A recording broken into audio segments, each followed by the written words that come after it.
I think I'm online. Okay, cool. Wow, that went a lot better than it did last time. That's nice. That is how it is supposed to work. Imagine that. Working as designed.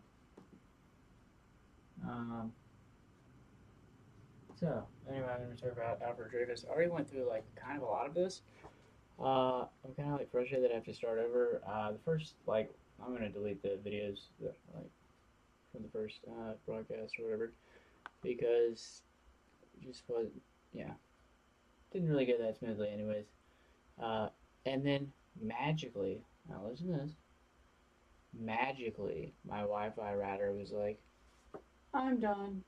I mean, my Wi-Fi card was just basically like, "Yeah, what, what me packet? Like, I'm not gonna work right now.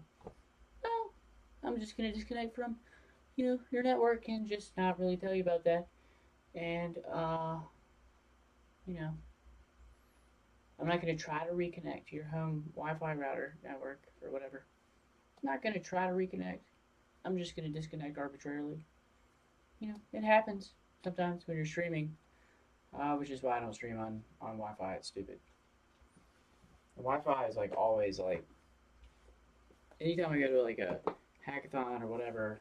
Back in my hackathon days when I had like free public interaction and I could just go places and do things and talk to people without like my life being meticulously interfered with.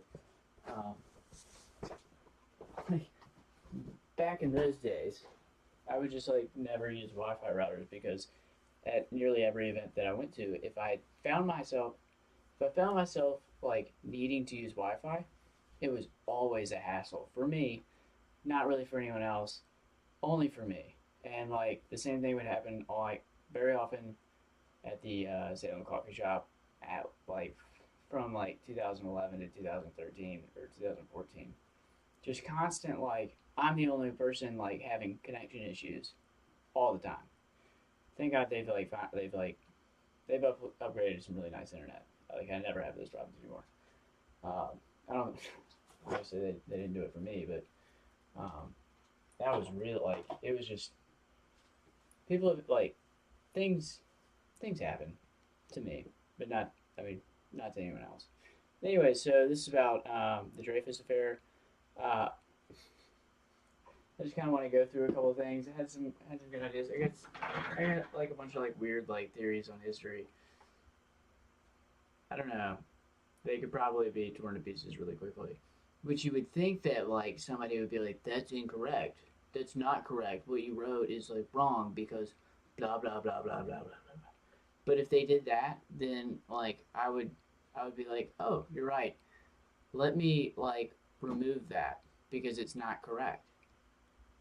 Like, thank you for like corresponding with me or like conversing with me about something I was interested in and managing to prove me wrong. Like I'm looking, I'm a single white male, like looking for like a romantic relationship where like there's a little bit of like you know dominatrix browbeating kind of play, where somebody can just like make me feel like I'm stupid sometimes.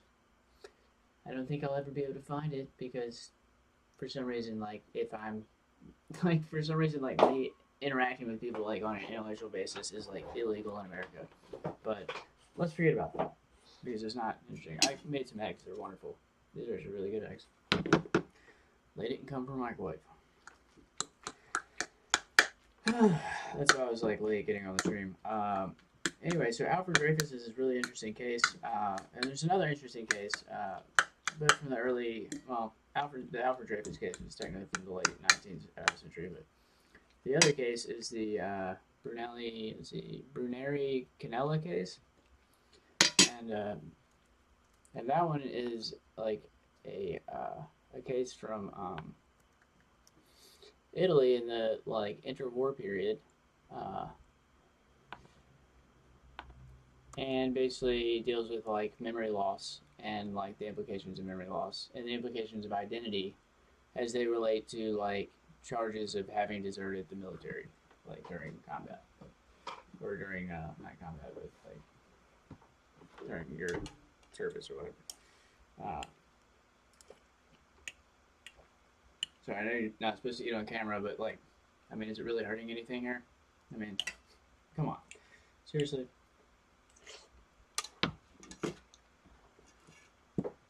One thing that you're not supposed to do is trivialize your viewers time. I've heard this before. Not that I mean to trivialize anybody watching. I'm streaming like mainly to get like an archive.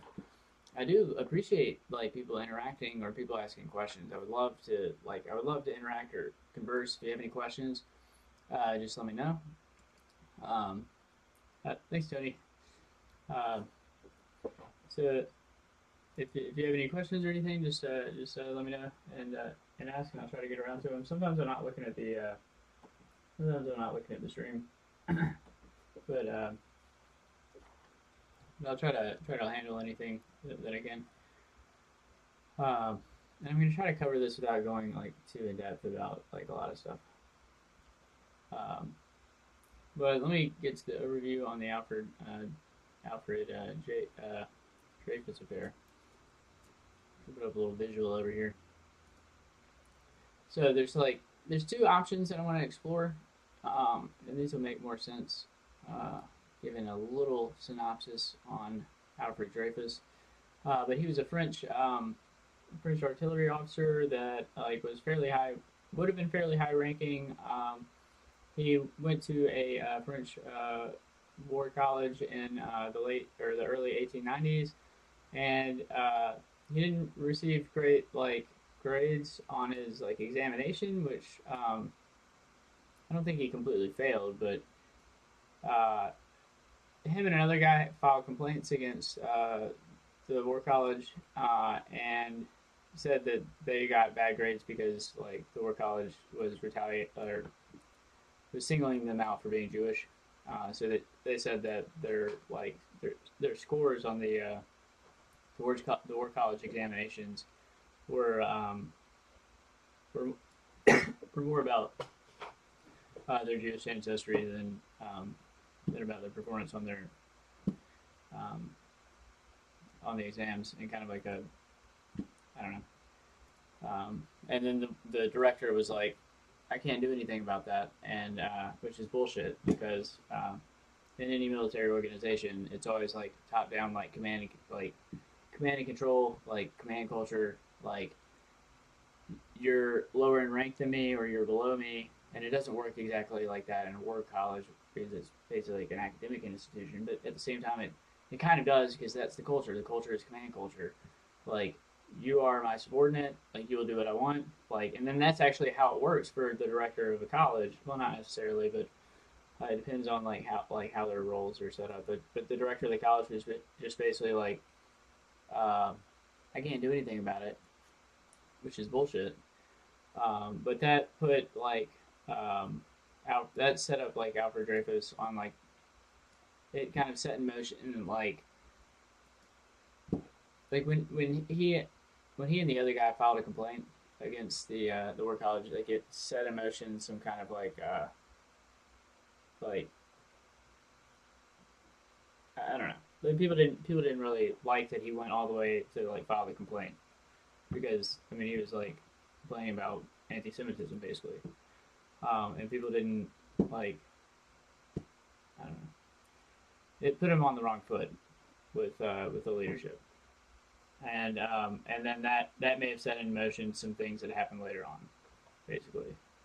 But there's two theories. There's like so, and then later on, Alfred Dreyfus. Like so, I didn't mean to go too far into depth there on that, but Alfred Dreyfus was set up on charges of treason that were false, but it pretty much ruined his life and got him sent to a South American like French prison colony for a couple of years. So not exactly like vacation in the in the Caribbean or Costa Rica or whatever. But that's really not a joke. But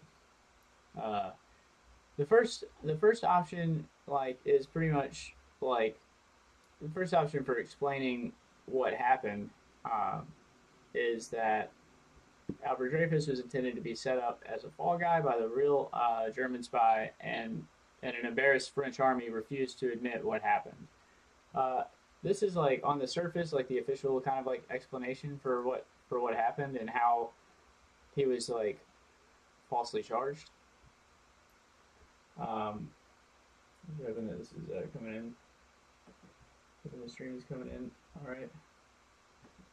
And then, but that doesn't really check all the boxes because, like, if you know a little bit more about how like army leadership would respond to something like this, like if they made a mistake, they would be a little bit embarrassed about it, but they're responding to espionage. So even though it was a mistake, like this, I mean, this explanation doesn't like cover all the bases. Like basically, it doesn't really check all the boxes. Like even though it would have been a mistake to like charge him like falsely, and even though they should have corrected their mistake earlier, like it wasn't simply because they were embarrassed. It wasn't simply because they made a mistake that they didn't like correct things immediately, because they're responding to espionage and like they have to set in motion like their response to it, to the presence of a German spy in the high ranks of the French army. And so if you made a mistake and it eventually it quickly became public later on,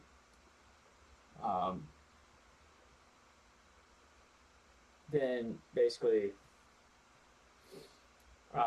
you're already setting in motion the response to espionage. Like however you're going to clean out your ranks or like determine whether people are clean. And if you have to deal with like a media lashback that says like where you said this guy is guilty, we're sending him to French Guiana in South Africa, and then like a year later, like it comes out that he's not guilty, he never was, he never had anything to do with it, and there's proof that of who the real traitor was, then like it isn't simply because you're embarrassed about that or whatever that you're not admitting that it happened, because in order to play out your strategy for handling the like threat of German espionage in the higher ranks, you have to deal with how the Germans are going to respond to what they kind of know what's going on.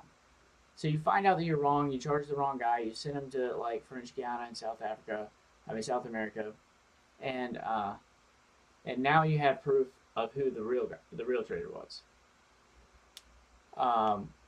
But if you respond to that openly and correct things immediately, then it kind of like blows your cover, and you may be in the midst of rooting out like the rest of the espionage network in your network. And so that's kind of what leads me to think that like that's one of the things that leads me to think that it may not have been that he was intended to be set up as a fall guy necessarily. Like there was definitely espionage. I haven't really thought about like whether or not the espionage was bullshit, but like, I haven't really thought about whether the threat of German espionage in the French army was not true. But I don't think that's really relevant to anything. But the second theory would be that the French army, like, at some point during the course of events, after having discovered that like plans for like artillery designs and other things were being passed to the Germans, they may have decided like, well, we don't know who it is. We need to conduct a counterintelligence operation, and so we need to just like act like we've got the guy.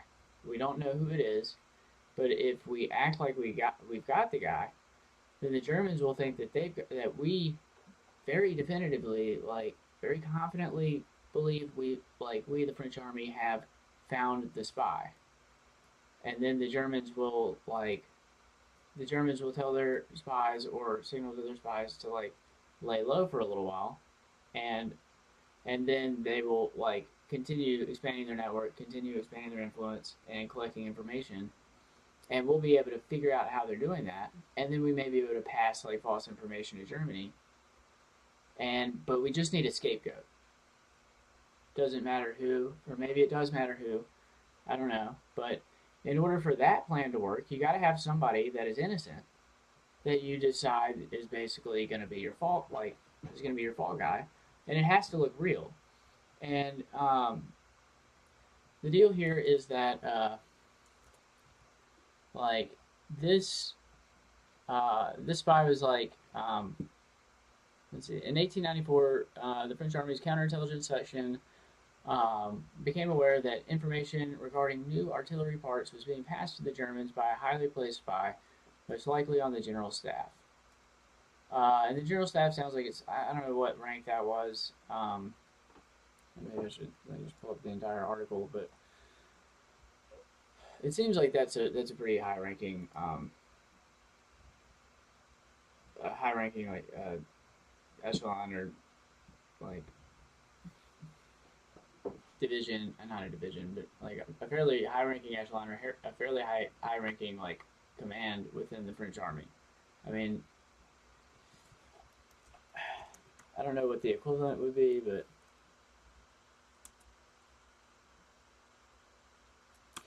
basically the counterintelligence response to that like would be similar to like what's going on in or what went on like in 2015 and like during the 2016 elections where it's like there's some crazy shit like going on in the government. Nobody knows what it is. Like blah blah blah, sing and dance, like media circus.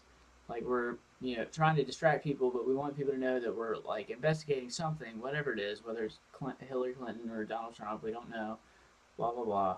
I'm not trying to trivialize what had happened there, but the point is like why was Comey's investigation so secret? Like, why was it so hard to investigate? And then the other flip side of that is like, why is it so hard for Robert Mueller to investigate like what's happened now? And like the reason is because whatever happened was like so high up, like that there aren't very many people that you can trust that aren't under the authority or aren't potentially under of the authority and or like military command of like somebody under the influence of the Russians or somebody under the influence of like a traitor or somebody under the influence of like somebody they can be compelled to like I guess throw the investigation off or whatever. So like this situation like that's how high up like it seemed to be like in the general in the I don't know what the general staff is, but it sounds similar to the Joint Chiefs of Staff, or it sounds like a fairly high like command in the French Army in the 1890s. Um, and so suspicion like quickly fell on Dreyfus, and this all happened really fast. So in 1894, they like became aware, and this timeline is questionable. Obviously, I mean, if you think about like the timeline of events in the 2016 election, and the timeline of events of investigations related to the 2016 election, like what is like the if you're a little bit cynical about that, you should also be cynical about this timeline. But it happened pretty quickly, and he was arrested in October, and on like January 5th, he's like summarily convicted in an actual like secret court martial, and then publicly stripped of his army rank, and was basically treated like a traitor, even though he was innocent. And I think he protested his innocence throughout, or like, yeah. Dreyfus cried out, "I swear that I'm innocent. I remain worthy of serving in the army. Long live France. Long live the army." Um, and about a year later, they like figure out like who the real traitor was after they get a new chief of French military intelligence. And this is why a lot of the like regime change in the Trump administration is important, and a lot not just simply regime change, but like change of like heads of like government agencies and institutions, because it seems like whatever happened in this election was like very high up, and the whole Robert Mueller thing is kind of about like counterbalancing like Trump's power in a way by and maintaining like what is supposed to be the independence of like this of special counsel, But Robert Mueller is kind of like a special counsel. It's not like he is special counsel, I guess. Um, but it's a little bit different, and whatever's going on is just it's hard. It seems to be hard to follow by design. And so and the Robert Mueller thing also seems to be like kind of like an insurance policy, like in case things don't go the right way or things go horribly wrong, like or in case like the people put in charge of the like of agencies like the CIA, the DIA, uh, you know the FBI, in case those people can't be trusted or their close like subordinates can't be trusted, and in case like the agencies like are just already compromised to the point where they can't be uncompromised or yada yada yada, then like Mueller like provides like a mechanism of like counterbalance um, to that because he operates independently of those agencies and has the ability to investigate things like outside of like anyone's authority, which is like what the special counsel is about. That's like what happened with Kenneth Starr in the '90s, and like in a couple other circumstances where special counsel was involved. And there's laws that have been passed in Congress that like protect the special counsel's like independence and ability to investigate without being impeded, and also protect like I think the inspector general for each agency and like uh, government institution, um, so that they can conduct like investigations independently without like without having to worry about like you know middle managers or like upper management or like department heads like interfering with the investigation by telling somebody who is like under the thumb of some central authority like that they must go do something else uh, like by so like without that guarantee of independence it would just be too easy for somebody like higher up in the organization to be like you have to go do all this busy work now. You can't investigate that. That's not your job anymore because I'm your boss. So you can't do that. And then, or worse, like that's pretty much about as good as like that kind of interference gets. And if there really is like some kind of ethical compromise at like higher up in one of these like agencies or departments, then it's really hard to root that out. And corruption by the time you see it is like you see like like this is what you see and it's like that's what's there and it's been growing the whole time, so by the time you see it it's already too late. It's like infested itself like and it's developed like mechanisms of control and leverage over people, and those people may not even know that they have mechanisms of leverage like or options of leverage on them that haven't been exercised yet. So um, so basically, people could be compromised and not really like realize it.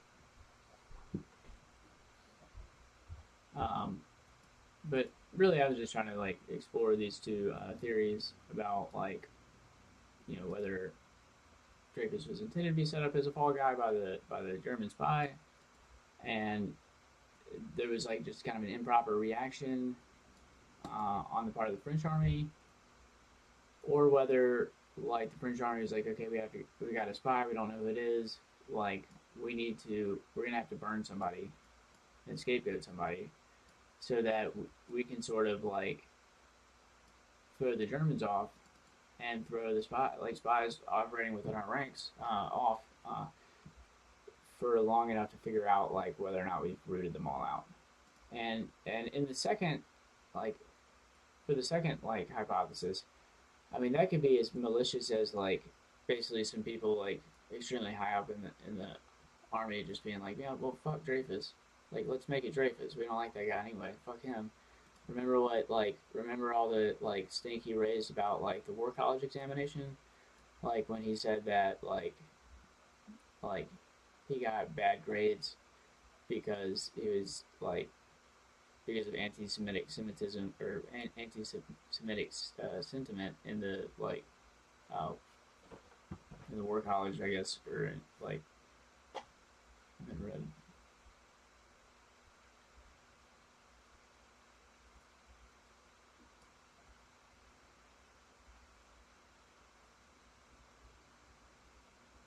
So like it seems like when he fought, like when he and this other guy Hanamard, interesting name. It seems like when Dreyfus and Hadamard, Dreyfus and the guy that he filed the complaint with, like took action on that. It caused kind of a response, like in the higher ups, and like there just weren't very many Jewish people in the ranks of the French army at the time. Like so, it says like there were like an estimated like 300 officers, of whom like 10 were generals.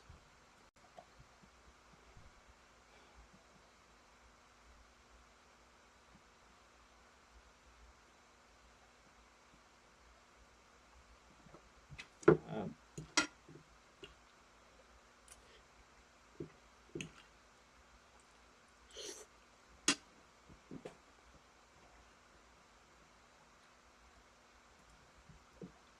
so anyway, basically they were like they may have like people with authority in the army may have like picked him like for that reason, like to respond, like to retaliate against him, or just simply on the same basis, or they may have picked him for another reason, and like obviously they had to pick him because he would be tried in secret court and all the evidence would stick. So like, but however that played out, I mean, no one's going to really ever know that because it happened in secret court. But I guess they did release some of the information later on. But you would never know, like whether or not like justice was carried out or whether it was fair, whether he got a fair trial or not. But he was in actual secret court, so. But just a real quick timeline. We went through about 15 years of bullshit. In 1891, there was a little bit of fabricated information, like on his examination or in the like grading process, and like it wasn't fair. And so they essentially like made up bullshit and gave him like less credit than he deserved because, you know, for whatever reason, like for whatever reason they could identify other than like his ethnicity. But it seems like they actually nominally like said that his ethnicity had something to do about it, and like I guess it was General Bonifond said that Jews were not desired on the staff, and then gave like, and it's not really clear here whether or not like this was said in front of other people at the same time as he like awarded Dreyfus like 4 marks for likability, and he may have given him 4 marks in the Côte d'Amour, which is like likability or charisma or like ability to like network and like communicate. I guess which is kind of important, but I don't know why that would be so important on like for a war college examination. But this he may have like specifically like gave him 4 marks in this area like because of his anti-Semitic like sentiment. But then he may have given him like he may have like kind of made this up, but then there may have been like a degree of truth to it. Like he may have been somebody like I don't know about this guy's psychology, but he may have been somebody like for whom like this like this insult would or this like criticism would stick. Like people would be like, "Oh yeah, no, yeah, I can see how that like blah blah." And if that is true, then it would mean that like he may have been somebody who like bumped heads against other people. It may have been that he questioned things all the time, or questioned things when he shouldn't have, or just generally like bumped heads with other people, and like maybe I don't know. I'm like really on like going out on a limb here because I have like one sentence that like I don't know, and I don't know anything about this guy. And actually like determining whether or not somebody, because this is basically like charisma, like so like determining whether or not somebody had like a attractive personality, or like for me like I've been like fired like from like 3 or 4 different companies because I'm not a culture fit, for whatever that means. It basically means like we want to fire you because we don't want to deal with your autism, and like you have neurological like deficits that are like inconvenient to like account for and have to like deal with, um, and like we don't think they can be dealt with, but unfortunately like you can't legally fire somebody for that in America. So you're not a culture fit, you're not likable enough, you're not like you're fired. Like, and they always have to tiptoe around everything they do with me and walk on eggshells because like they're worried that they're gonna like trigger a lawsuit because like they can't fire me because I have autism. Like they can't fire me on that ground or any ground related to it. So the way that you fire somebody for that is to like find a bunch of other reasons to fire them that are supposedly unrelated. But what happens when somebody goes about that strategy is that like they short circuit you from like communication, and they like tend to like you everything quickly begins to be very offstandish, and you get cut out a little bit more quickly than you would think. And if there's one workplace bully like leading the drive, and that guy's like more socially like capable than you, then he's gonna like gradually cut you out. And it's a small, like if it's a startup, it's a small organization anyways. And then like and you have other problems that make it difficult to socialize, like so or to you you have friction in the area of like communication and socialization. And then on top of that, if somebody makes your job about socialization and like communication, like for me, like if everything I do is like predicated on my ability to communicate and socialize, then I'm always gonna like encounter challenges. However, like, and it's necessary, obviously, but um, that it's very easy to make me fail. It just is, and that's why I keep getting fired all the time. Like, if you want to make me fail and you want to be able to explain it, and you want to like you want to go about it in a way that like shields you from liability, you can do it. It's not hard. Whatever happens in my life, who the fuck cares? Apparently, but it's really not hard to get rid of me.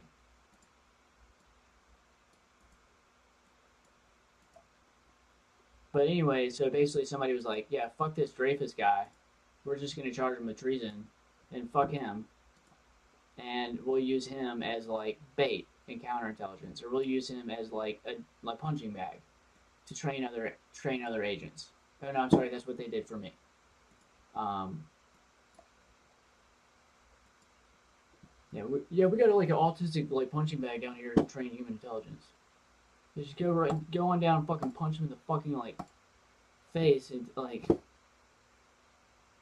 make his psyche bleed a little bit.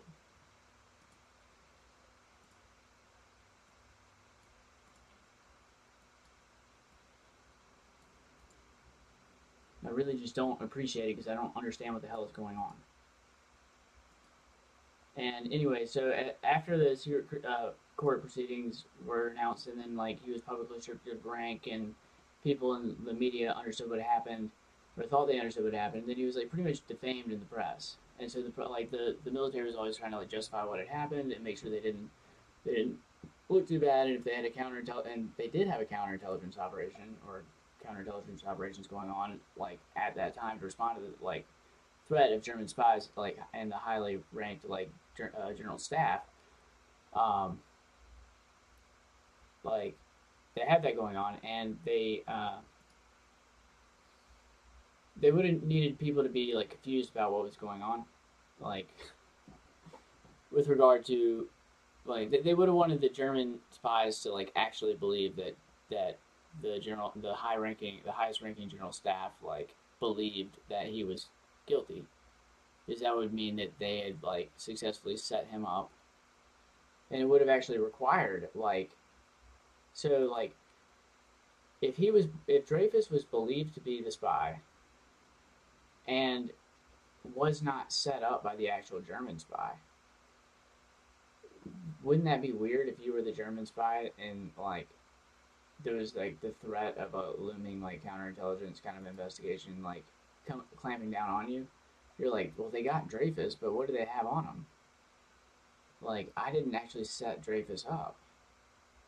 Or if the high-ranking German spy, or sorry, if the German spy did set up Dreyfus, then he would feel a little bit more confident that like the patsy had taken the fall, and that like he would be safe for a little while. So like this is why like counterintelligence, like, and here's the handbook on like the U.S. Army like intelligence and interrogation like handbook, like which describes the U.S. Army like policies with regard to like counterintelligence.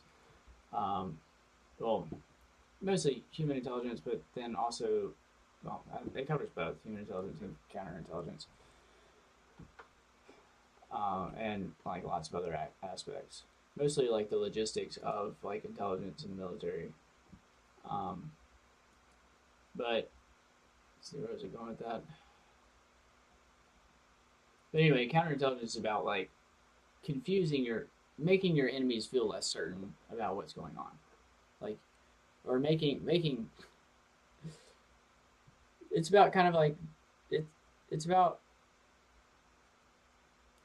like uh, creating like a specialized like fog of war machine, like for like high ranking like officers maybe in operations, or like maybe lower ranking officers, um, and then making and just like for military operations in general, or for defense contractors, and you know operation or activities of the military that are kind of adjacent to the military's like uh, hierarchy, like, and leadership. So it may not like counterintelligence may branch into other like segments of the military, or it may branch. It actually may. It does kind of necessarily branch into like just the private sector, or into the private sector, into other areas of life, like necessarily, because like what happened like what happens economically, like, and where your nation invests its financial resources, like to anticipate the future, kind of tells you like how other segments of that nation, like economy or government institutions, may like be planning to react. So like, but the whole point is like you got this like specialized like fog of war machine. I, you know, probably not going to trademark that one, but and it confuses people. Like it leads people to believe that the information that they thought was relevant and actionable and yada yada yada is no longer actionable. But it's not literal like Warcraft, Starcraft, Fog of War. Like you can't see this space anymore. It's not physical space. It's informational space. Like you can't know that this information is valid anymore.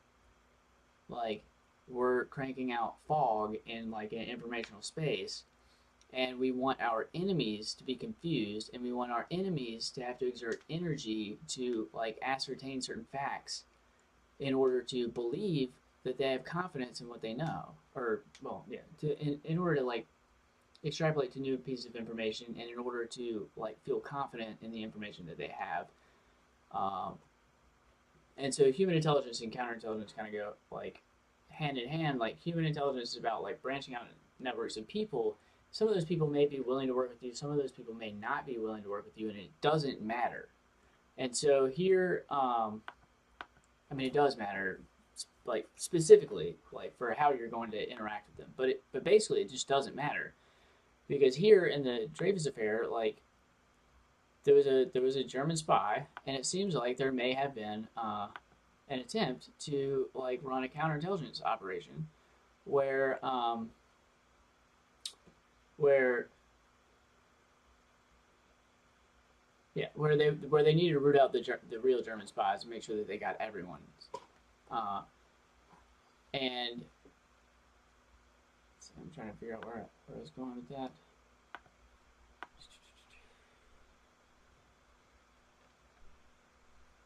Human intelligence, blah blah blah. That's where I have memory issues. I just have them. They're neurological. I can't do anything about them. So you can't fire me for them. So you find another reason. You say like I'm not a cultural fit, basically, which is really fucked up because that's not how America is supposed to work. Like that doesn't. It's not how it works. And then people like I don't know. It's really fucked up because like people are not allowed to like believe that I have autism because there's all this like fabricated like bullshit information in my life, and people like if people believe that I have autism, then like they might like react to me like appropriately, or they might handle me appropriately, like or. But if they think that that is not possible to be true, or if they're forced to not like propagate that belief because like somebody has a horse in that race, like somebody has like some motivation or incentivization for people to not to definitively believe that I do not have autism, then it means that like I can never be treated in the way that I should be treated in terms of mental health. And then it also means that people will constantly look at me as a liar and all this other shit. And no one will ever like talk to me about that. Like, but then like my brother, like I like him and I like blew up about like whether or not I have autism. And he was basically trying to like use every rhetorical tactic in the book to not have to straightforward say like, you know, like you don't have autism, I know it, like blah blah blah. Like he was just basically trying. He was using like he was evading responses. He was like trying to figure out any way that he could not have the conversation, and all this other shit.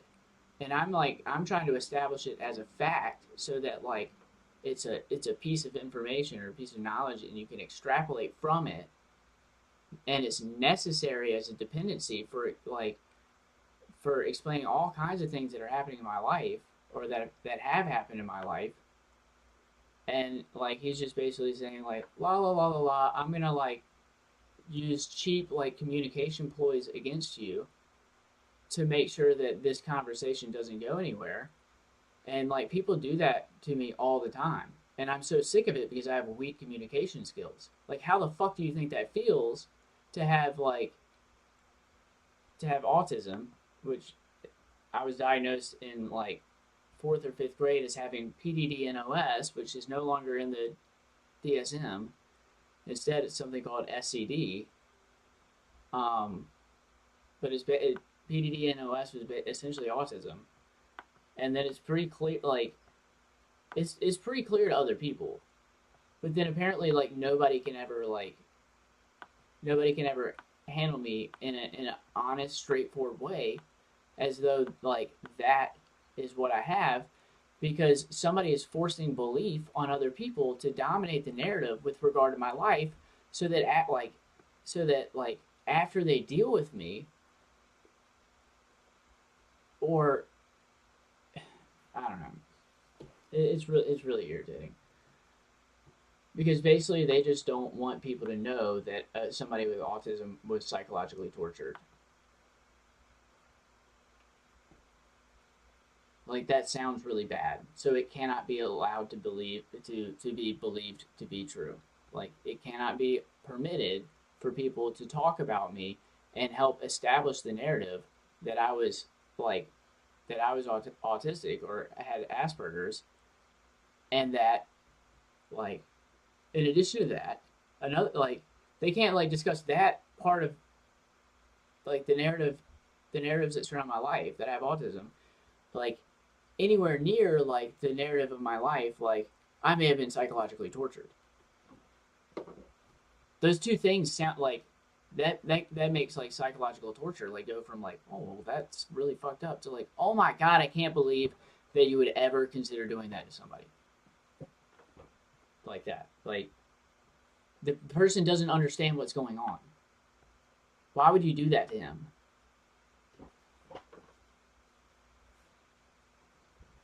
And anyway, like,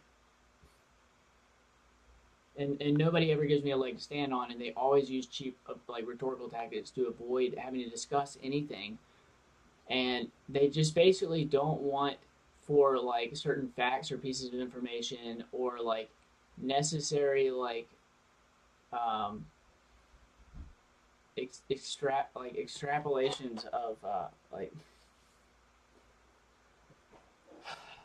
like of logic or whatever related to facts in my life to become like clear to other people. And that, like, if you understand what common knowledge is, which is like, I know that you know that I know that you know that I know that you know, like infinitely, like, and if you consider that in the like in the context of belief, so if you had a similar concept of common belief, like I believe that you believe that I believe that you believe, you know, such and such is true, then as people socialize and they repeat pieces of information and they hear it from other people, they're constructing what they believe to be common belief and common knowledge about pieces of information, like to describe certain events and like happening like in society or in somebody's life or in some narrative.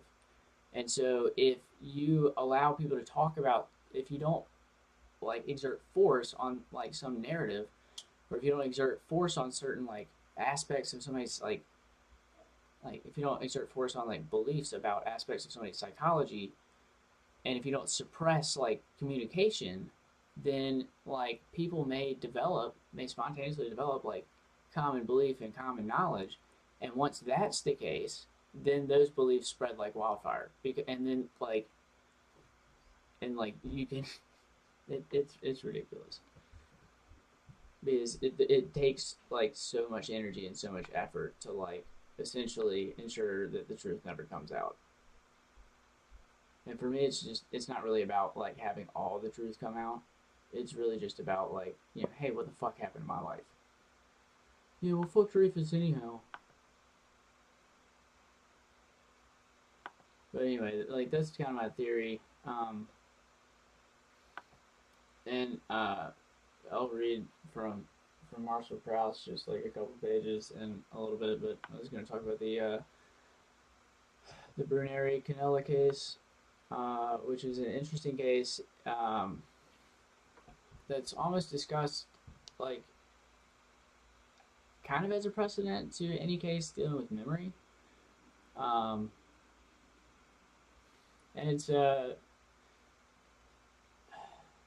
it's called in Italian the case of the Smemorato di Collegno, or the Collegno uh, amnesiac, and it's a notorious judicial and media affair concerning the alleged reappearance in 1926 of a man who had gone missing in World War One. And so it's thought that this guy had deserted the army, and the guy that deserted the army was named Giulio. It's a little bit confusing, but he was thought to have died or gone missing. He was missing in action in World War One. Couldn't be accounted for. He was thought to be dead, and his wife Julia, later like met someone and like instantly recognized or claimed to instantly recognize him as her husband, and thought that it was Giulio. And like it would be difficult to fake this guy's personality, and to fake the information that this guy knew. But conveniently, the guy that she met was an amnesiac. So I guess she saw like a newspaper photograph of a man who claimed to have no memory of his past or name, and she thought she recognized him. And she went to a mental hospital where he'd been confined. And after she visit, she became convinced that the amnesiac was like her husband. So conveniently, this the guy that Julia believes is Professor Giulio Canella, an Italian philosophy scholar and teacher. Conveniently, this guy is now an amnesiac and can't remember everything or can't remember anything. And so, is it her husband or is it not? And what are the legal implications of that? Well, if it is definitively her husband, then her husband may have deserted like action in World War One, and she met him in 1920 or found him again in 1926, and that would mean that like it was still like legally actionable. Like he would have been charged as a deserter, and so it immediately caused like a huge controversy, and it's like one of the first like extremely famous cases dealing with amnesia, like and it started a controversy that never really died down because um, it was like the perfect it was like the perfect unreconcilable situation, which is interesting because this guy Giulio is an Italian philosophy scholar. Like that's what philosophy people do. They think of like things that are like just logically untenable or whatever. And so basically what happened was that like he he claimed to not be able to remember anything. So it was never clear that it really was his identity. So he had deserted. He met his wife again. If it was in fact Giulio, and she could not prove it was him. He could not prove it was him. He claimed to have amnesia problems.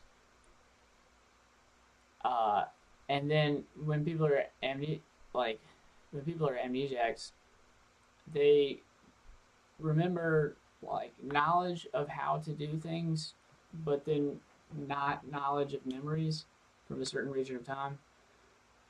Or they may have like various like neurological like configurations of amnesia and memory loss, so it may affect certain parts of the brains and not other parts of the brain. So he may have presented some knowledge of like philosophy and some knowledge of like what he had learned from being an intellectual, but then not have had any memory of what was going on, in which case it would seem like he might have been faking. And then it wouldn't have been like, and so there's like this case is just a mind fuck because you can't ever really like, it's very difficult without any concrete proof, without any like objective truth or like concrete proof that provides like ground truth. It becomes very difficult to say that this person Giulio, or the person that Julia discovered in 1926, who she claimed to be Giulio, was actually Giulio. But maybe he was faking the whole thing. But holy shit, like, that seems like it would be really kind of a complicated scheme to come up with.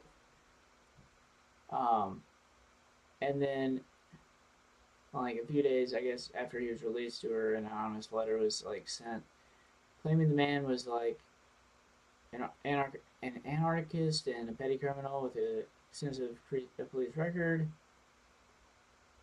And then they decided to like conclusively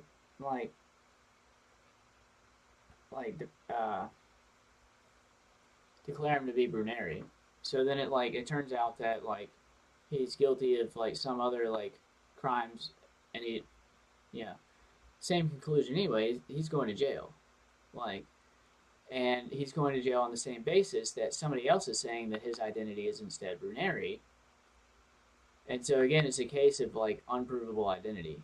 Like either he's Giulio, and it's as if like he like seeded this like anonymous letter, or him and his wife seeded the anonymous letter to like prompt like controversy, or that somebody else like responded to the whole thing like, well, like he's a deserter, he can never like see his wife again, because if he does, it means he has to go to jail and like be considered a deserter. And so in that case, like they would be like, well, he deserves to be punished anyways, and so we'll just make up some bullshit like and send in a letter, and like it'll be fair, in some weird terms, because like he should deserve to go to jail anyways. He's not Bruneri, but we can make it look like he's Bruneri, and he'll never be able to prove his identity, and even if he can prove that he is not Bruneri, he would have to do so by proving he's Julia, and guess what, Julio, and guess what, he's going to jail. So it like the basis of this is like philosophically kind of related to the basis of like his his ability to escape being prosecuted as a deserter. But maybe it is Bruneri, and that's what has never been resolved. And it seems like you would eventually like do DNA testing and stuff like that, and it was a controversy that just went on and on and on and on, and like at some point Mussolini got involved, and apparently when like at that like so it started in the late 20s, and then in the early and mid 30s, like that's when like um, Italy started like militarizing again, and or militarizing. I don't know. I'm not really sure what their role was in World War One, but um, so basically, like the fascists had a horse in the race because like they wanted to punish the guy as somebody who wouldn't fight or deserted. But this situation may have just been real because like he may have had like a brain injury. Like there's also because he was thought to have went missing in World War One, and I think he claimed to have a head injury, or someone claimed to have a head injury. Like they got hit by a bullet in the head. Like Giulio got hit by a bullet in the head and then deserted, or like was thought to be dead and was left behind for dead, and just wasn't dead and lost his memory, didn't know who he was, and wandered around the streets for 7 years until he found his wife.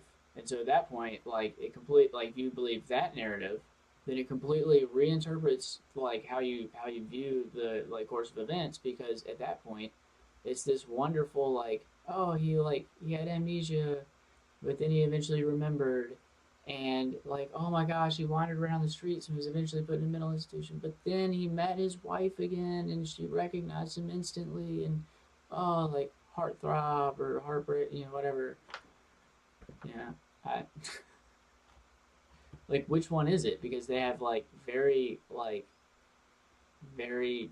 divergent conclusions.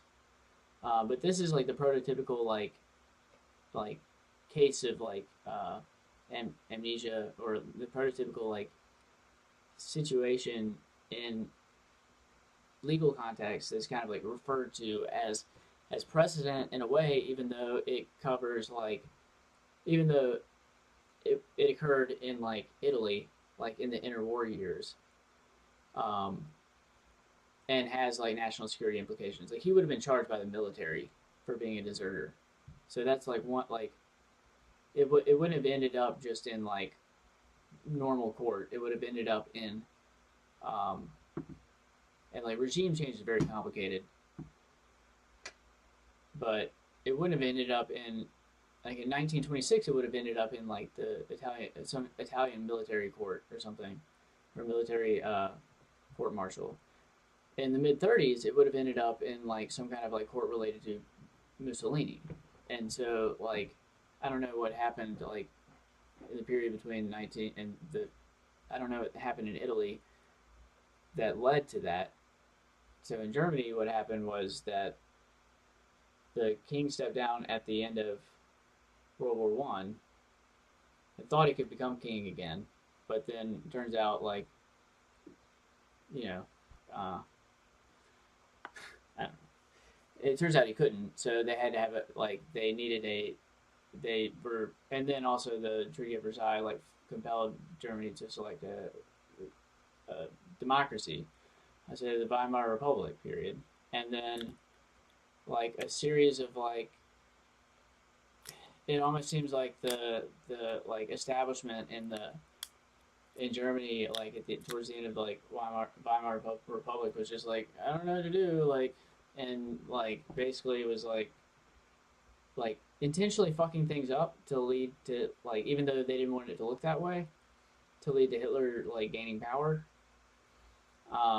and then but then also still in Germany, it's not really clear like where the where the legal shift is from like one definitive like set of government institutions that have like legal power and they carry out legal power, um, or they enact like the law, you know, uh, to like another like kind of more lawless state where like everything is very ambiguous and there's no real clear process to anything. Everything's secret, and like all the yeah, all the problems just like or all like people just start disappearing, and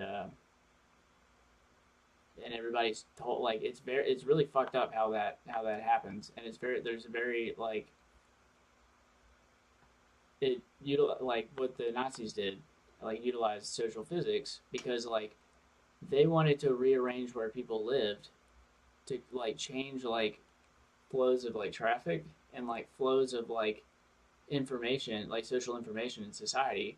So they moved like the Jews and the dissidents and like all the other people they were like targeting to ghettos, um, and no one saw them, and so no one like they just they moved, and this put them in limbo. Like they moved, all the people they knew like were no longer local or proximal to their new location, and so like and that's happening at the time where people are being encouraged to separate themselves from these people. And there's a socio-physical element to that. So you move the people to one place, the dissidents to one place.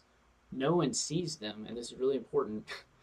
And then they move from that place to like to the concentration camps, and that happens like years later, as like there's increasing tension.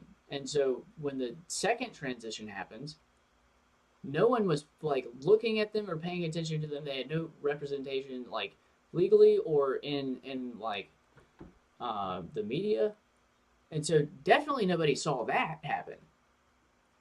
And that's how like millions of people disappeared. And and people like I don't think see the socio-physical element to that. It gives like kind of methodic, but honestly, like what's happening now on social media, like I feel like I've disappeared from social media. Nobody knows what's happening in my life. I can't connect to anybody. I mean, obviously it's very different, but it's like a mild virtual like not an analogy to it, but it's like a mild like I don't know. I think people have to watch like what happens in social media. Because it seems like feedback loops like are being used to completely silence like so many people. And but what it's not just that you're silencing their ability to speak, you're actually like making them invisible to other people. And then it just turns out to be one big like not see joke. Like we're not gonna see you anymore. Ha ha ha. We've labeled you as something. Now you're gone. No one sees you. Like I don't think it's really funny because I don't like. There's no contest. Like there's no ability for like anyone to say or dispute anything that's happening, which is very similar to what happened in like the proto like fascist like interwar period in Europe. That's how it happened. Like you remove the people's ability, like the dissidents' ability to interact with other people, and moved them to a region where they were like unable. They were like practically invisible. There wasn't too much like foot traffic to and from. Eventually, like the entrances to the ghettos were like controlled, and it was difficult for people to go in and out. And that you gradually clamp down and clamp down and clamp down, and like like when you do that systemically across society, like at a scale where there's like geographic like consequences or local geographic consequences, like you move everybody from a city that's a dissident to like one like location in that city, then what it means is like over the course of years, especially if you seal those people off, then they don't like then the people on the outside don't interact with those people. They don't form memories of those people. They just gradually forget about those people. Now those people are forgotten and invisible. And then when like they're sent off in mass, no one's looking.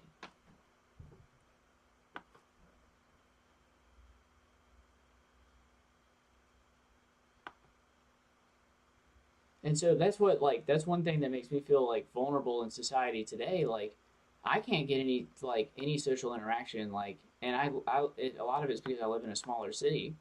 But even when I do try to go out, like it's like I get like gang stalked and harassed and I don't even know why. And there's no ability for me to like deal with it in any straightforward way. Like everything's about depriving people of process.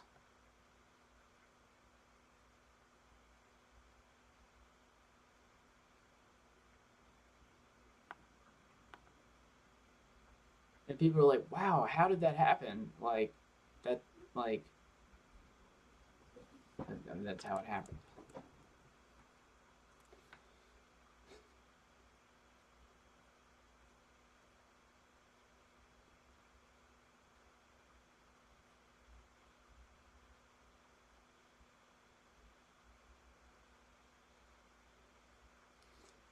And so the other thing that I wanted to talk about real quick was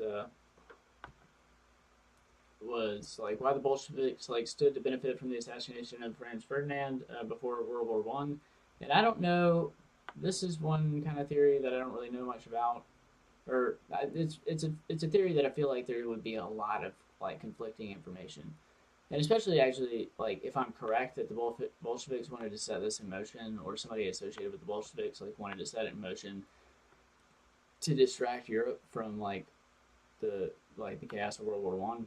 Of course, the Bolshevik Revolution wasn't really until like 1917.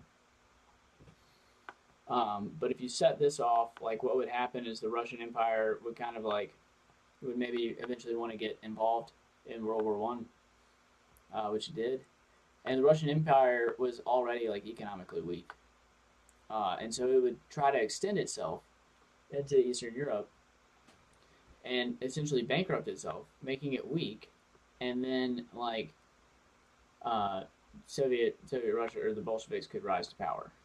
Like while and then there would be nothing the rest of Europe could do about it because they would be also tied up and exhausted from fighting World War One that they wouldn't want to get involved with like stopping a revolution in Russia. And so I don't have very much information or very much evidence of that other than like just reasoning about like who like stood to benefit from that, and also like the Germans like stood to benefit from it. I think apparently because at the end of World War One, that's when I think Pike's SCO is signed, and there's like a very like secretive like super rich Armenian billionaire from like the end of World War One. Who like negotiated petroleum contracts for the Dutch and the British after the Germans were kicked out of the Middle East at the end of World War One, and like so the connection the from Europe to the Middle East and the connection like kind of involving the Ottoman Empire in World War One had a lot to do with the Middle East. Um, like Franz Ferdinand was like the catalyst for setting everything in motion.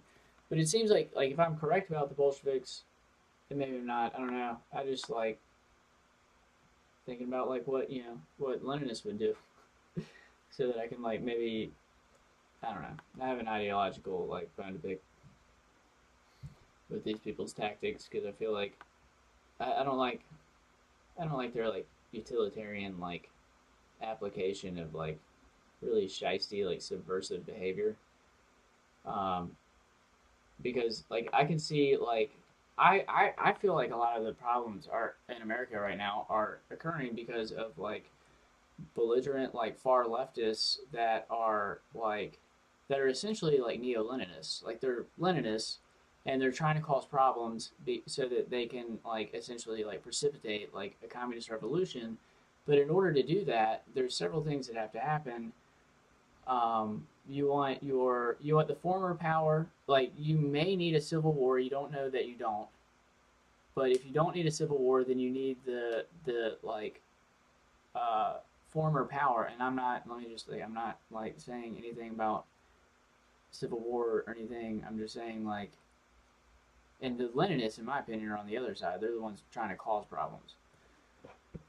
But anyway, I just feel like I have to like say things so that somebody else doesn't like take my statements out of context. But basically, if you're a, a Leninist movement or a Bolshevik kind of movement, then you're gonna want to root yourself into like the like kind of like the middle management and the upper management of like the middle management tier and the upper management tier of like this socio hierarchical territory.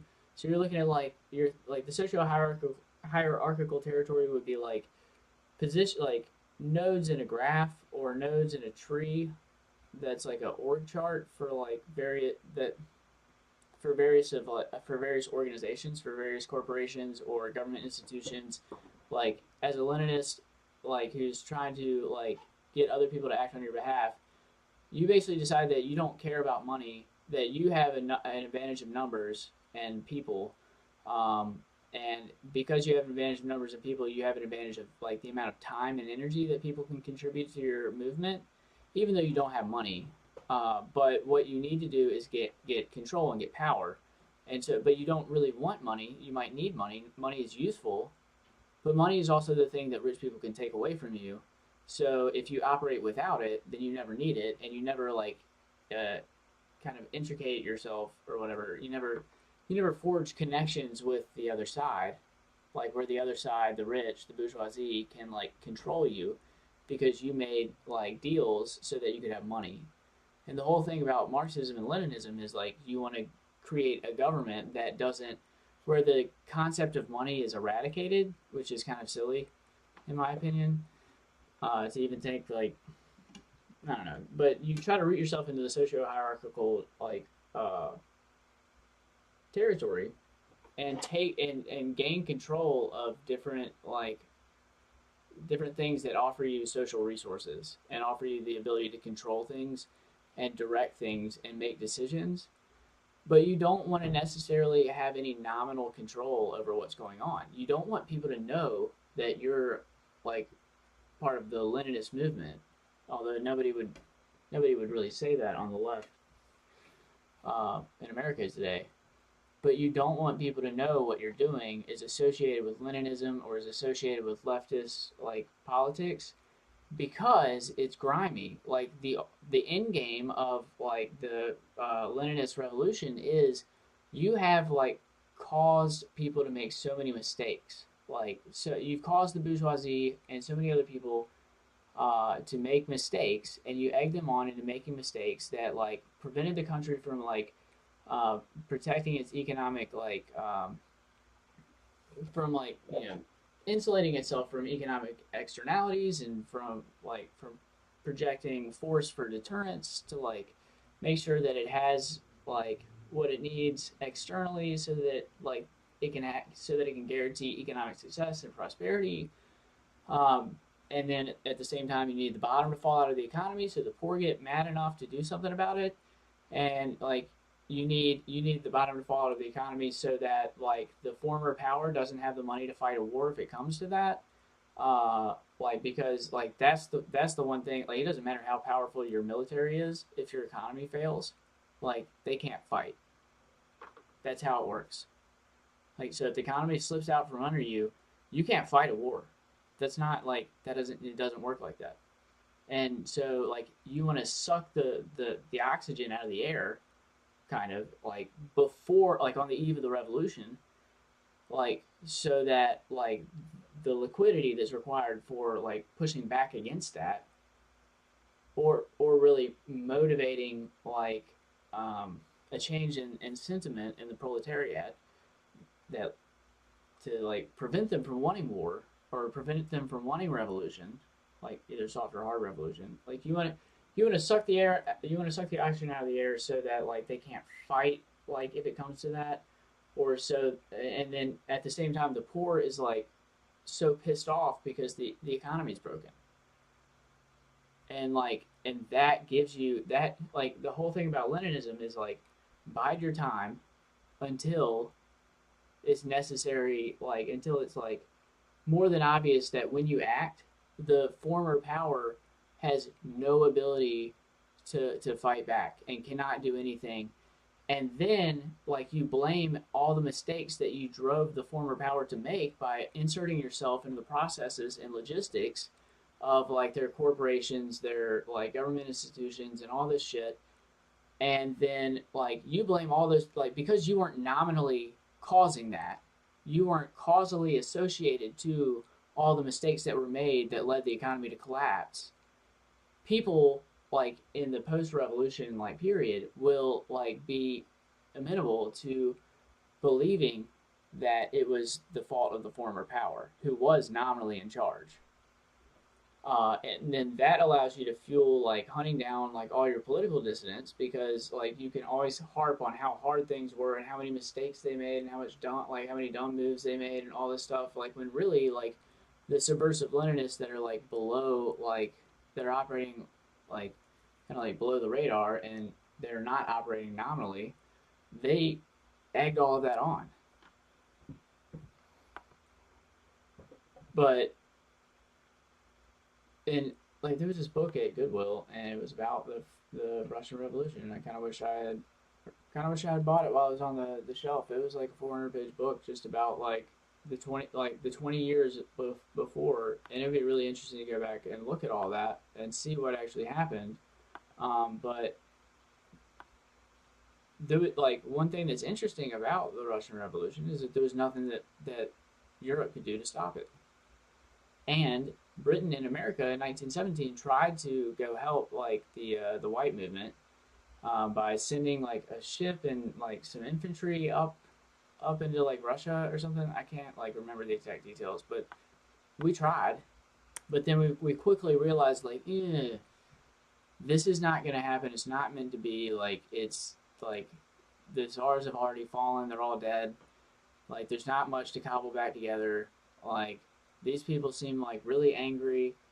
They want revolution. They want this movement. There's nothing you can do to stop it. Like, I mean, it's pointless. And we were coming from fighting World War One, or we were like, it was basically an extension or like the very end of World War One, and we were like, we've got other things to worry about. We would like to deal with this, but we can't.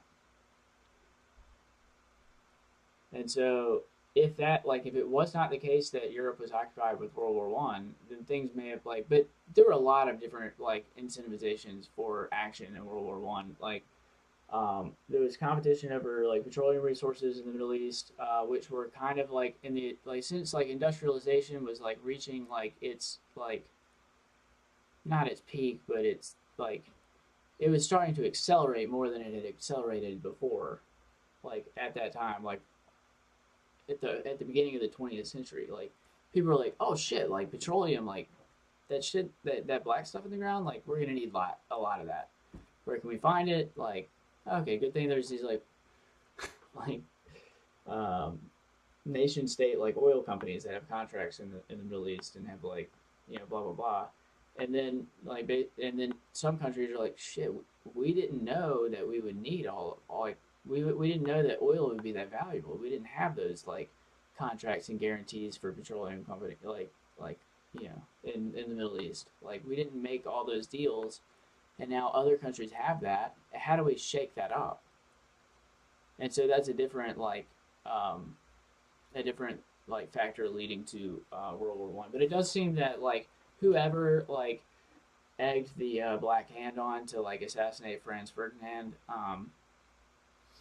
it seems like whoever decided that that would be the action that would start World War One, first of all, would be ready for World War One to start. It's especially if and there's like a lot of conjecture, I guess, but especially if they understood like the nature and like specifics of all the secret agreements made between pairs and groups of European countries. And then they would also know that some of the European countries would be angry at each other because ultimately all those secret agreements would be like many of them would be rendered meaningless because they couldn't all be honored at the same time. And so at some point, some countries, maybe they're major powers, maybe they're minor powers, would have to pick sides. They would have to be like, well, like we can't honor like all four of these agreements at once because like if we help that country, we're going to piss this country off, and if we join this side, we're going to piss that country off. And ultimately, if you're in that situation as a nation, like especially like a minor, like a kind of like a major minor power, like not like a England or a France or a Germany, but more like a like I guess like a Hungary or what are some other belligerents? Maybe Belgium or Austria, well, or Bulgaria or something. If you're like kind of if you're not like one of the peak like major powers, then you're gonna be like, we can't honor all these agreements at once. Like, what do we do? And then you're like, oh shit, we could pick. We'll just have to pick a side, or not pick a side. And it like apparently I think the consequences of not picking a side was that like in the secret agreements. I don't know very much about it, but like I don't know much about the details. The devil's in the details, as usual. But it seems like if you didn't pick a side, then you were gonna essentially piss both sides off. Like, and so countries kind of just like, and they didn't anticipate a conflict. I don't think. I don't think very many of those countries anticipated in 1911 like the need or like the apparent like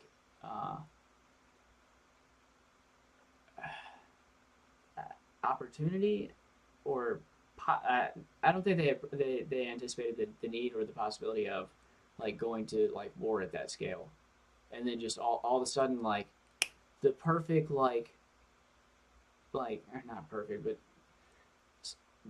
the assassination of the perfect like butterfly flaps its wings and like that leads to like the perfect storm in in Europe basically.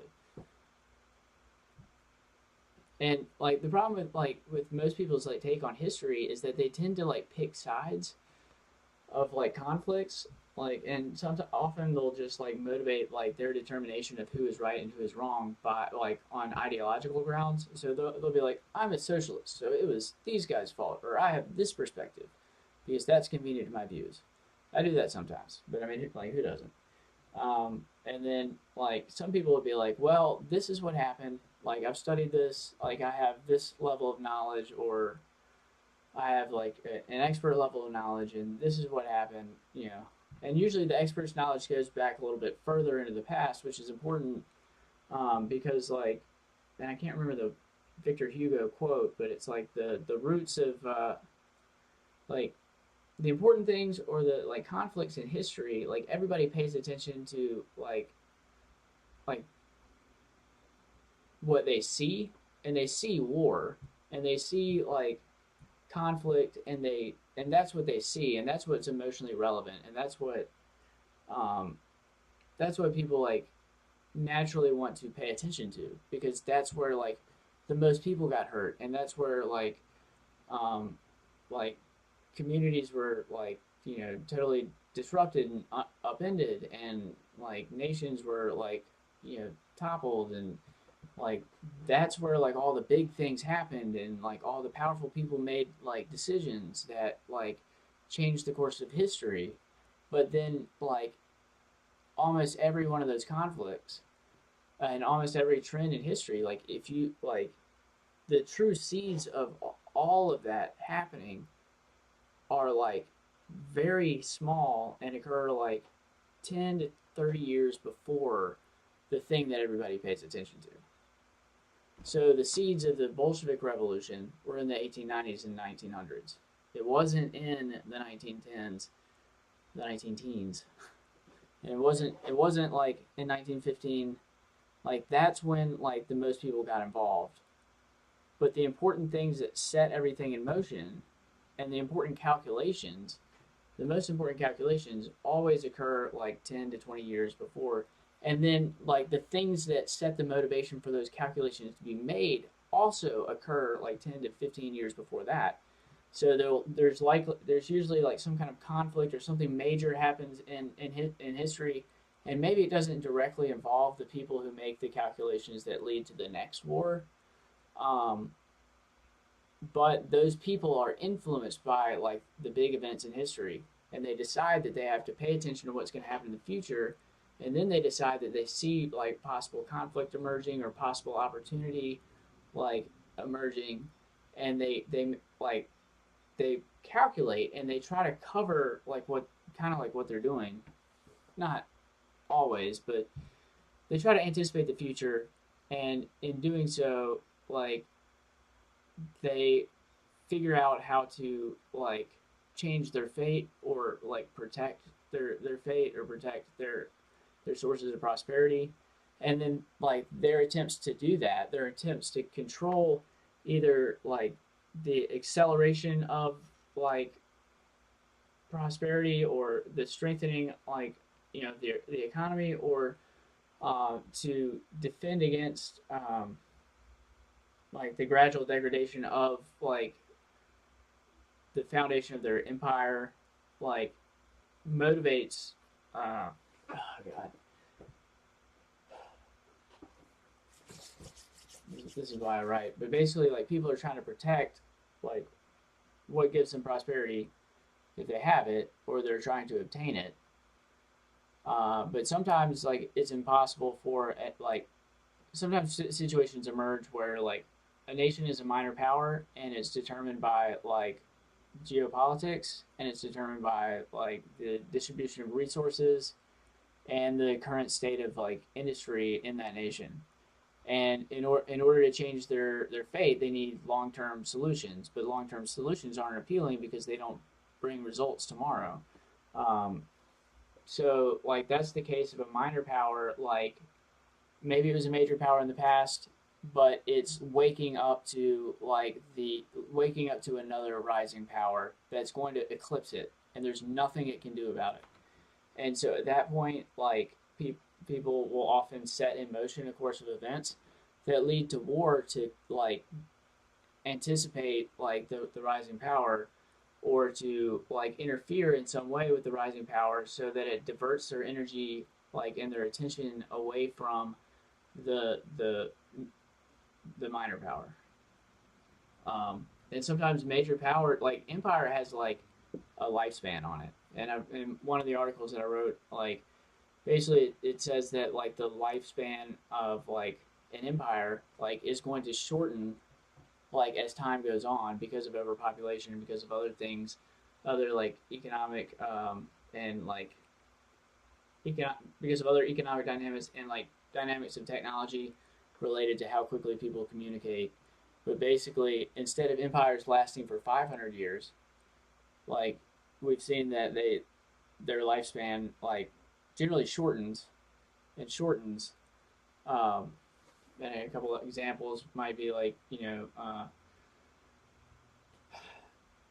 look at like empires in like the Middle East, in like in the Bronze Age era, like before 1000 BC, and they typically lasted a lot longer. Um, and then you can compare those to the Greek and Roman Empire.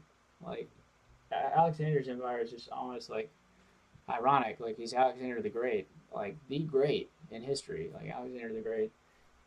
I guess there is like Peter the Great too, but Alexander the Great like was like, well, we got all this money from selling olive oil. Like, what do we do with it? And he's like, road trip. Let's go. Let's like see if we can go as far as we can.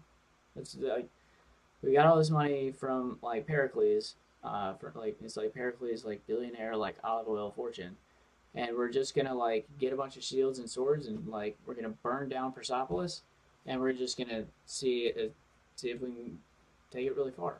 see what we're gonna see where it's gonna take us. And it was actually motivated by the like it was motivated by the notion of like Greek superiority, but intellectual superiority, not necessarily like ethnic superiority, and like the and kind of a sense like a need or like a sense of urgency and like spreading like Greek ideas, and it was actually brilliant. And it's one of the examples of warfare like seeding cultural change later on. And another place where this happens is like in Napoleonic Europe. Like the Napoleonic Wars set up all these like it was war, people died, like eventually Napoleon lost the war, but France spread like its cultural influence, and it spread the influence of like certain ideas, like which led to the beginnings of socialism, led to the beginnings of like the French Russian socialist like connection. But similarly, Alexander like pushed as far east as he possibly could and established like a Greek colony in Bactria, which is like near the Khyber Pass in Afghanistan, and that would have essentially like secured like the Greek like silk like the Khyber Pass is like basically like the gateway to the Silk Road, or like the eastern gateway to the Silk Road. And so, but that would have also created like a cultural connection between like the east and west, and one of the first like cultural connections at like at the point when Buddhism is growing, and basically like Greek ideas were spread all over the world, and Greek ideas began to influence and be influenced like it began to influence like ideas everywhere, and then also drew inspiration from all these ideas all over the world, and then they brought that back to Greece. Of course, Alexander never really made it, but otherwise, like Alexander's like plan for Greek Empire was like lunacy. It didn't even make any sense. Like they could not have possibly sustained. Like they needed to like basically conquer like Persepolis and to like subdue like a potential like Persian threat.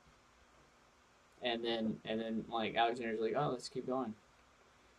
And it doesn't make any sense until you consider like the cultural implications of like of the conflict on like the development of ideas in Greece, and on the development of ideas, or like the influence that Greek ideas had like around the world.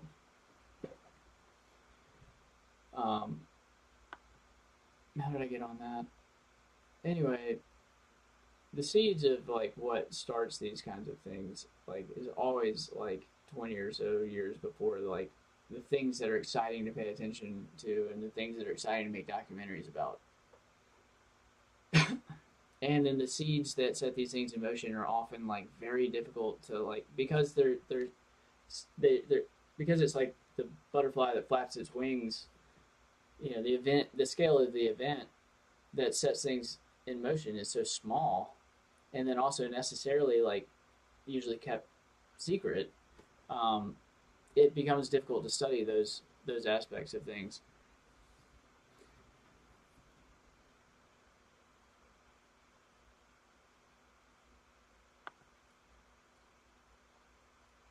But anyway, so I think I'm done with the stream right now. But I just kind of want to talk about some things. Well, I guess I'm going to read Marcel Proust. Oh, maybe I'll do that later. It's just the first chapter of this is actually really good. The first 10 pages are just amazing. It basically he's writing about how, and it's something I've noticed. It's something most people have probably noticed. But like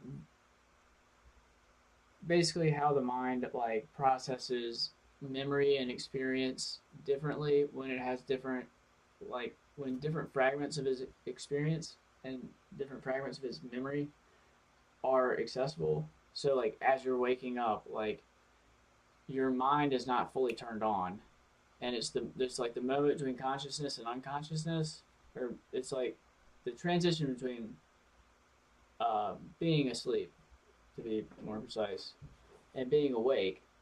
Like your mind is kind of like it's spinning up different processes, and like certain parts of your brain are kind of shut down or scaled down. And when you try to examine memories at that point of transition, it causes really weird effects in the unconscious, um, like in the effect that the unconscious has on your like on your reflection of yourself and of your previous experience. So, and by fragments of experience and fragments of memory, I mean like like your memories might be like more inclined to include information about one sense over others, because like the neural circuits related to other senses are like scaled down or like turned down a little bit until your mind is fully awake. And then um, certain details of your memory may be kind of left out. And what this means for your mind is that like that part is like blank, but it appears to your mind as though it's like null and void, so it's not there. And so it has. And usually, if you examine these memories, you would find that like all the details are about as accessible as they can be to your reflection on your memories. But then when certain parts of your brain are scaled down a little bit and turned off, then everything is a little bit more amorphous and also like different and kind of like a little bit more like pliable and just like really weird. And it's something that I've noticed like sometimes when I'm like waking up, I'm not fully conscious. It's not lucid dreaming. It's not lucid dreaming because your mind is like kind of awake, and your mind is kind of wandering.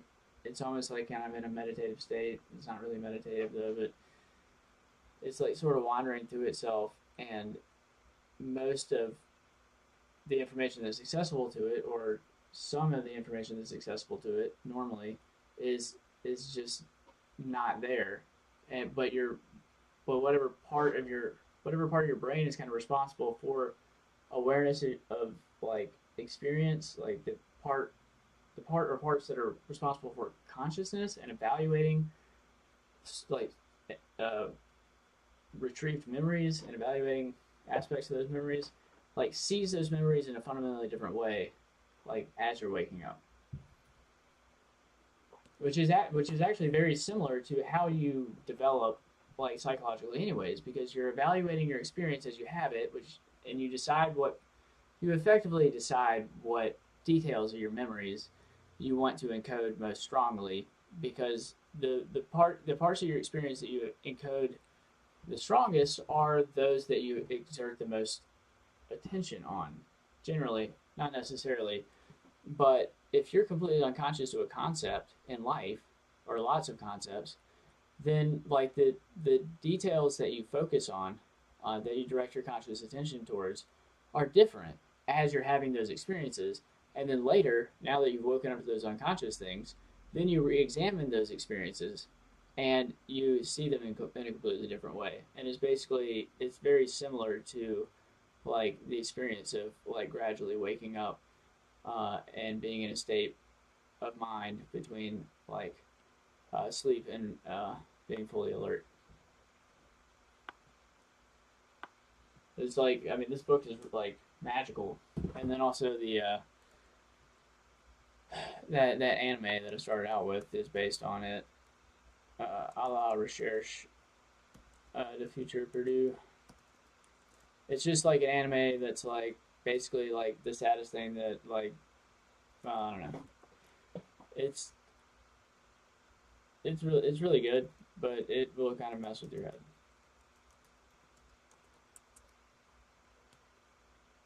It's called A la Recherche de Futur Video.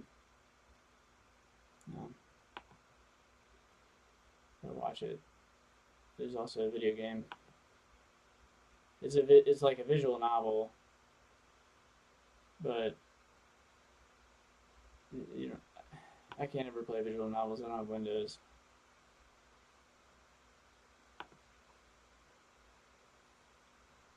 But it's just like it's like it really fucked in my head. Alright, well, I'm gonna stop streaming. Peace.